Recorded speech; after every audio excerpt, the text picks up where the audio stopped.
Bonjour. À la une de l'Observateur, départ du gouvernement, dont défenseur du président, le coup d'éclat de Mame Mbaye, les trois raisons de la démission du ministre du Tourisme, la confidence faite à des collègues ministres la semaine dernière, l'opération sauvetage du Premier ministre.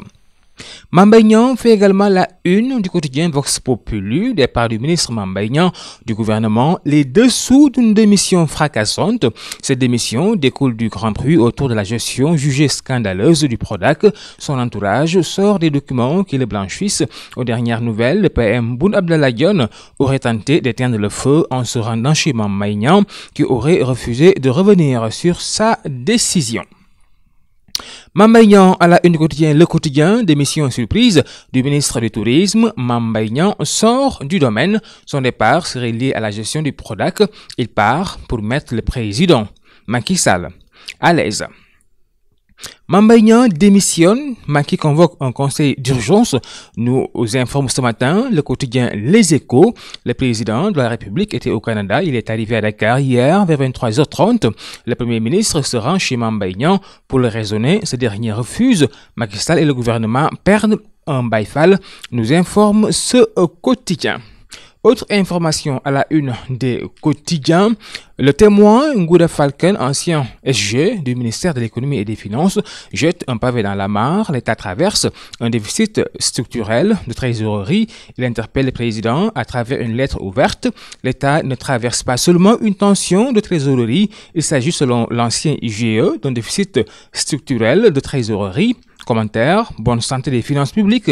Et si Amadou Ba avait raison par Pape Ndiaye, en lien également dans ce quotidien, un agent de sécurité de proximité rue de coups une handicapée moteur. Les handicapés indignés réclament justice. Libération à sa une, achat de véhicules pour les 165 députés. CFAO roule à l'Assemblée, OMG conteste et perd le coût chiffré d'une grosse commande. Eurobond 2018, les dessous d'un succès à lire dans ce quotidien Libération. Autre information à la une du quotidien Vox Populi, gestion du pétrole et du gaz ainsi que de leurs revenus. Le Sénégal aura-t-il assez de ressources patriotiques pour conjurer la malédiction du pétrole? S'interroge ce quotidien qui revient également sur la violence policière et mois après le passage à tabac d'une handicapée par un ASP. L'agent de sécurité de proximité s'en est pris à plusieurs femmes en fauteuil roulant sous les yeux de policiers qui n'ont pas réagi. Le procureur s'autosaisit, l'ASP arrêté et placé en garde à vue. Autre info à la une du quotidien L'Observateur. Violence et voies de fait, les deux handicapés racontent leur agression par l'ASP, l'agent placé en garde à vue. Kay Ramadan Serigne Alioune Gueye, le percepteur des khalifes Moukadam de Maodo, il a été le maître de Alamine et de Borom Daradji. Voyage à Nombo, Sangiri, là où Maodo a appris la naissance de Serigne Babacar. Et puis, à la une du quotidien Le Quotidien, Mansour Kaban sur la présidentielle de 2019, les assisards n'auront pas de candidat. Mansour Faye, ministre de l'Hydraulique, l'eau ne peut être continuellement gratuite. À Touba, Sport, Corée du Sud, Sénégal, cet après-midi, les Lions, les pieds à Salzbourg, la tête à Moscou. Sport dans l'Observateur, Sénégal, Corée du Sud à 13h à huis clos.